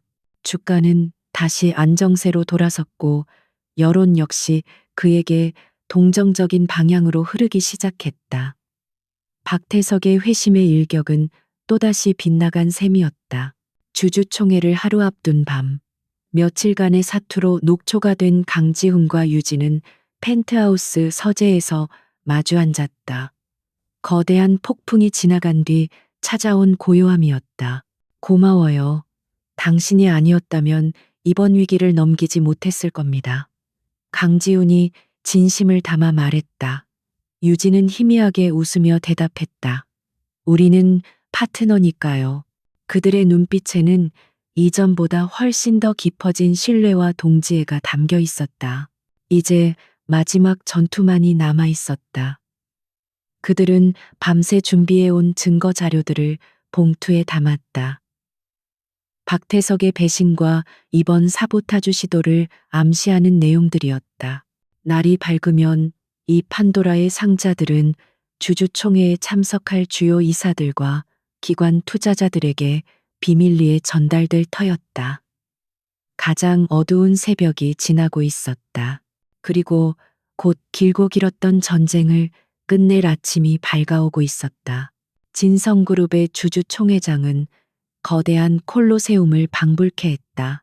타원형으로 배치된 좌석에는 그룹의 명운을 쥔 주주들이 빼곡히 들어차 있었고, 단상 아래 기자석에서는 수백 대의 카메라가 조용히 빛을 발하며 역사의 심판을 기다리고 있었다. 공기 중에는 보이지 않는 피 냄새와도 같은 긴장감이 감돌았다. 오늘은 단순한 경영 실적을 보고하는 자리가 아니었다. 진성그룹의 왕자를 두고 벌이는 삼촌과 조카의 마지막 전쟁터였다. 강지훈과 한유진이 함께 총회장으로 들어섰을 때 모든 소음이 순간 멎었다. 두 사람은 약속이라도 한 듯 어두운 색상의 정장을 맞춰 입고 있었다. 그들의 얼굴에는 지난 며칠간의 사투로 인한 피로감이 어려 있었지만 눈빛만은 서늘한 강철처럼 빛나고 있었다. 유진은 더 이상 강지훈의 뒤에 서 있는 아내가 아니었다. 그녀는 그의 옆에 나란히 서서 그의 가장 든든한 동지이자 참모로서 전장을 마주하고 있었다. 잠시 후 박태석 부회장이 자신의 측근 이사들을 거느리고 위풍당당하게 입장했다. 그의 얼굴에는 승리를 확신하는 자의 오만한 미소가 가득했다. 그는 강지훈을 향해 경멸적인 시선을 보낸 뒤 자신의 자리에 앉았다. 그는 아직 모르고 있었다. 바로 어젯밤 자신의 핵심 지지 기반이었던 이사들과 기관 투자자들의 이메일 함으로 정체불명의 파일 하나가 배달되었다는 사실을, 그리고 그 파일이 그들의 밤잠을 설치게 만들었다는 것을. 의장의 개회 선언과 함께 주주총회에 막이 올랐다. 예상대로 박태석은 긴급 동의안을 통해 강지훈 대표의 해임안을 안건으로 상정했다. 그는 단상 위로 올라가 비통한 표정으로 연설을 시작했다. 존경하는 주주 여러분, 저는 오늘 참담한 심정으로 이 자리에 섰습니다. 우리 진성그룹은 창사 이래 최대의 위기에 직면해 있습니다. 그는 최근에 발생한 반도체 공장 사고를 언급하며 이 모든 것이 강지훈 대표의 미숙하고 독선적인 경영 방식이 낳은 비극이라고 주장했다. 그의 연설은 교묘하고 선동적이었다. 그는 강지훈의 젊음과 경험 부족을 집요하게 공격하며 자신이 그룹을 위기에서 구해낼 유일한 대안임을 역설했다. 일부 주주들이 그의 말에 동조하며 술렁이기 시작했다. 박태석은 회심의 미소를 지으며 자신의 핵심 동맹인 최만식 전무에게 눈짓을 보냈다. 이제 그의 지지자들이 나서서 분위기를 완전히 장악할 차례였다. 하지만 이상한 일이 벌어졌다. 최 전무를 비롯한 박태석의 측근 이사들이 그의 눈짓을 애써 외면하며 입을 굳게 다물고 있었다. 그들의 얼굴에는 초조함과 혼란스러움이 역력했다. 그들은 어젯밤 받은 이메일의 내용을 떠올리고 있었다. 박태석이 과거그룹의 핵심 사업 정보를 경쟁사에 유출했다는 충격적인 증거. 그것이 사실이라면 그들은 지금 반역자의 편에 서 있는 셈이었다. 침몰하는 배에서 가장 먼저 탈출해야 하는 것은 바로 그들이었다. 예상치 못한 침묵에 당황한 것은 박태석이었다. 바로 그때 강지훈이 조용히 자리에서 일어나 단상으로 향했다. 부회장님의 우려에 대해 답변할 기회를 주셔서 감사합니다. 그의 목소리는 놀라울 정도로 차분했다. 그는 먼저 공장 사고에 대해 다시 한번 머리 숙여 사과했다. 그리고 모든 책임을 통감하고 있으며 재발 방지를 위해 최선을 다하겠다고 약속했다. 하지만 강지훈의 목소리가 순간 날카롭게 변했다. 이번 사고의 본질은 경영 미숙이 아닙니다.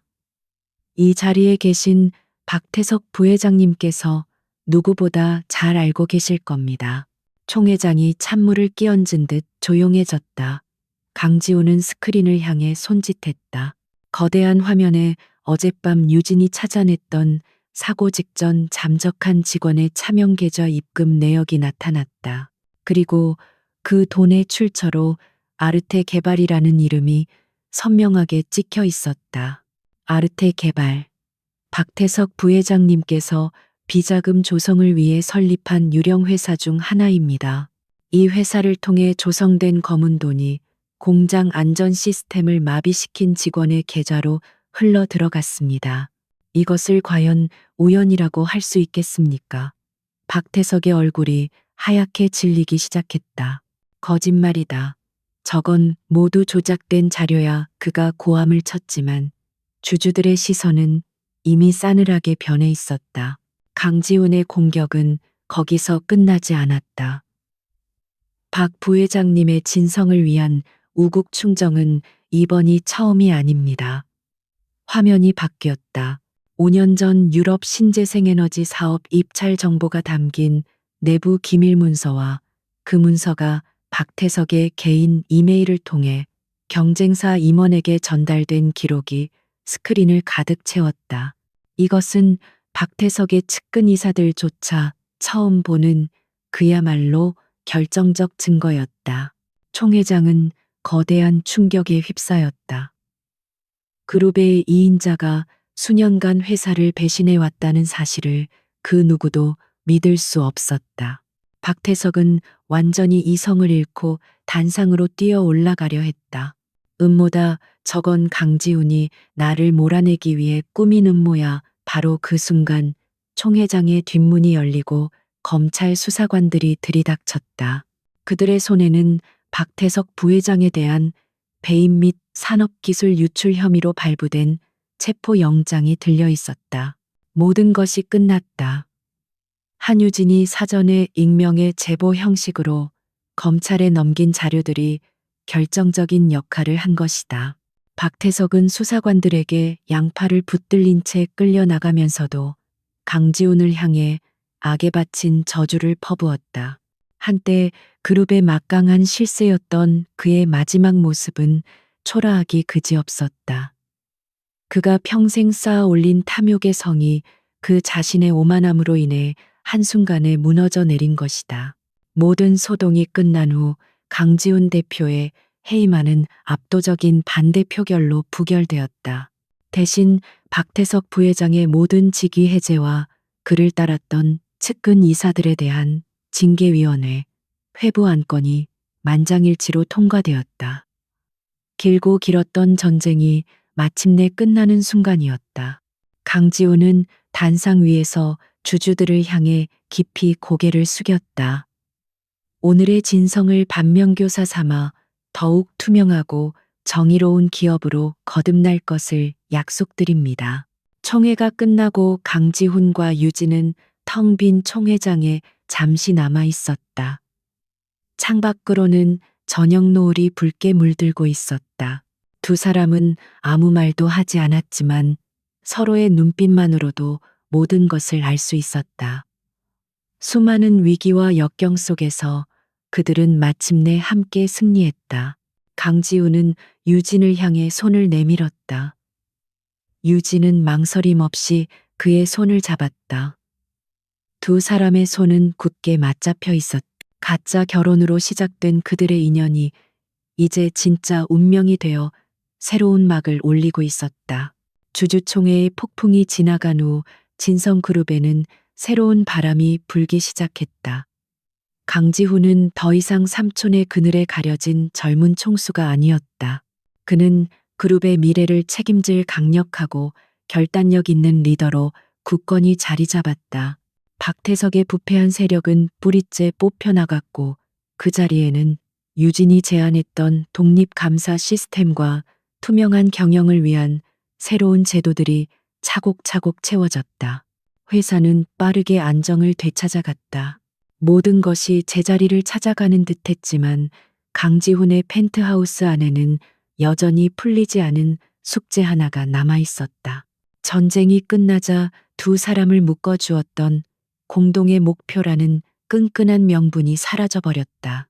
함께 밤을 새우며 작전을 짜던 서재의 긴장감은 사라지고 그 자리에는 어색한 정적이 내려앉았다. 그들은 이제 무엇을 위해 어떤 관계로 함께 있어야 하는가에 대한 답을 찾아야만 했다. 강지우는 유진에게 전략기획실로의 복귀 혹은 그 이상의 임원직을 제안했다.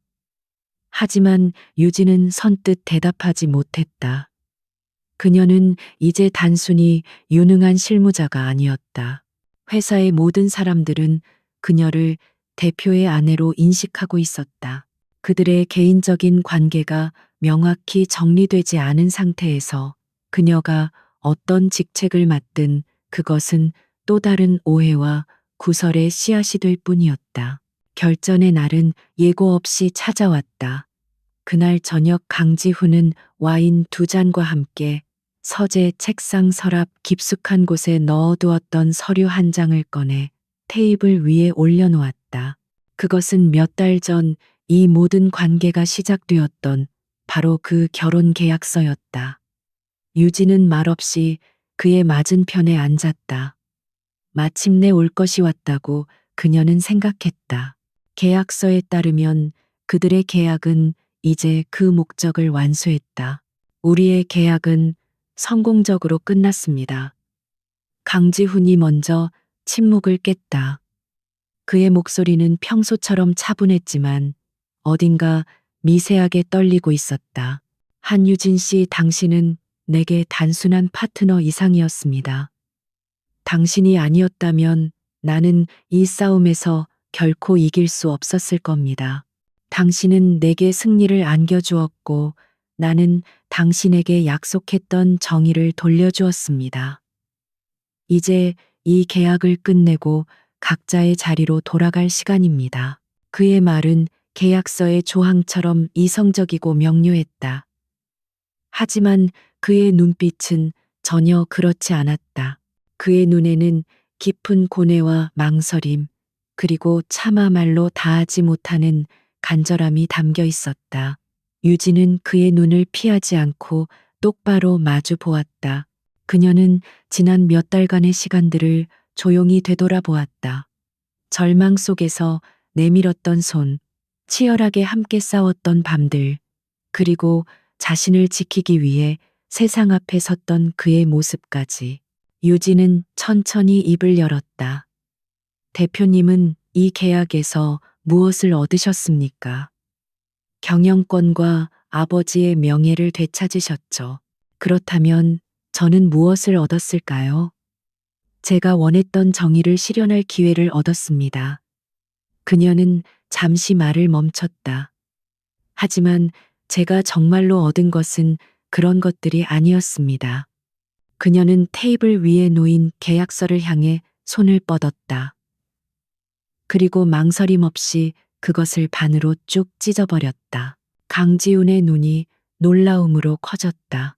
유진은 찢어진 계약서를 테이블 위에 내려놓으며 말을 이었다. 제가 이 계약을 통해 정말로 얻은 것은 차가운 가면 뒤에 숨겨진 한 남자의 외로움과 상처, 그리고 그가 짊어진 책임감의 무게를 이해하게 된 것입니다. 그리고 그런 당신의 곁에서 나도 모르게 당신을 응원하고 걱정하고 있는 나 자신을 발견하게 된 것입니다. 나는 더 이상 이종희 조각에 우리 관계를 맡기고 싶지 않습니다. 그녀는 자리에서 일어나 강지훈에게로 다가갔다. 그리고 처음으로 그녀가 먼저 그의 손을 잡았다. 우리의 시작은 거짓이었을지 모릅니다. 하지만 우리가 함께 겪어온 시간들과 서로를 향해 느꼈던 감정들까지 거짓은 아니었다고 믿습니다. 만약 대표님도 저와 같은 마음이라면 이 계약서 없이 처음부터 다시 시작하고 싶습니다. 전략적 파트너가 아닌 인생의 동반자로서요. 그녀의 목소리에는 흔들림 없는 확신이 담겨 있었다. 그 순간 강지훈의 모든 이성의 둑이 무너져 내렸다. 그는 그녀의 손을 끌어당겨 자신의 품에 가득 안았다. 어떤 말도 필요 없었다. 지난 시간 동안 억눌러 왔던 모든 감정들이 그 뜨거운 포옹 속에서 비로소 터져나왔다. 그들은 더 이상 복잡한 계산이나 전략을 세울 필요가 없었다. 그저 서로의 심장 박동을 느끼며 서로가 서로에게 얼마나 소중한 존재가 되었는지를 확인하고 있을 뿐이었다. 1년 후 진성그룹은 강지훈의 안정적인 리더십 아래 눈부신 성장을 거듭하고 있었다. 그는 과거의 실수를 반복하지 않기 위해 투명 경영과 사회적 책임을 무엇보다 중요시했다. 그리고 그의 곁에는 늘 한유진이 함께했다. 그녀는 경영 일선에서 물러나는 대신 그룹 내에 새로 설립된 사회공헌재단의 이사장을 맡아 그녀가 믿는 올바른 가치를 실현하는 일에 매진하고 있었다. 어느 주말 오후 두 사람은 화려한 펜트하우스가 아닌 강변의 작은 공원을 산책하고 있었다. 평범한 연인들처럼 편안한 옷차림으로 두 손을 꼭 잡은 채였다. 유진의 네 번째 손가락에는 작지만 눈부신 다이아몬드 반지가 끼워져 있었다. 그것은 계약의 증표가 아닌 진정한 사랑의 서약이었다. 아직도 가끔 그날 밤이 생각나요. 당신이 나한테 결혼하자고 했던 날. 유진이 웃으며 말했다. 강지훈은 쑥스러운 듯 헛기침을 했다. 내 인생 최악의 결정이 될 뻔했는데 결과적으로는 내 인생 최고의 결정이 되었군. 그의 말에 유진이 그의 어깨에 머리를 기댔다. 사직서를 내려갔던 파티에서 그녀는 자신의 인생을 통째로 바꿀 운명의 남자를 만났다. 그리고 이제 그들은 폭풍우를 지나 마침내 함께 가장 눈부신 햇살 속을 걷고 있었다.